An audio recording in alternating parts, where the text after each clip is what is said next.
اجنبی عورت کو بطور سیکٹری رکھنا کیسا ہے؟ آج کل کے دور میں مخلوط ملازمت کا سلسلہ چل رہا ہے۔ اکثر یہ دیکھنے میں آیا ہے کہ پرائیویٹ آفس میں لیڈیز سیکٹری رکھی جاتی ہے اور مالکان اپنی سیکٹریوں سے خوش گپیوں میں مصروف ہوتے ہیں۔ حالانکہ اسلام میں عورت کا نامحرم کے سامنے پہ پردہ نکلنا حرام بتایا ہے۔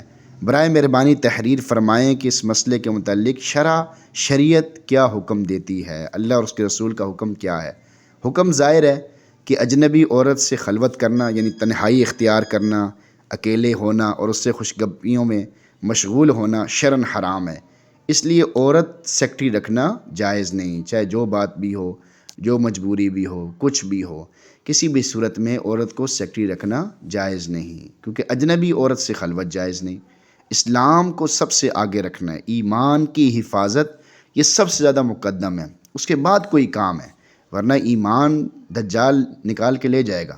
دجال جو آگے آئے گا اس سے پہلے کئی دجال آئیں گے، کئی فتنے آئیں گے، کئی تماشے آئیں گے، ان سے اپنے ایمان کو بچانا ہے۔ شیطان ہمارے ایمان کو ختم کرنا چاہتا ہے، ہمارے ایمان کو تباہ کرنا چاہتا ہے، تو ایمان کی حفاظت سب سے زیادہ مقدم ہے، اس کے بعد کوئی کام ہے۔ اللہ ہمیں سمجھ نصیب فرمائے۔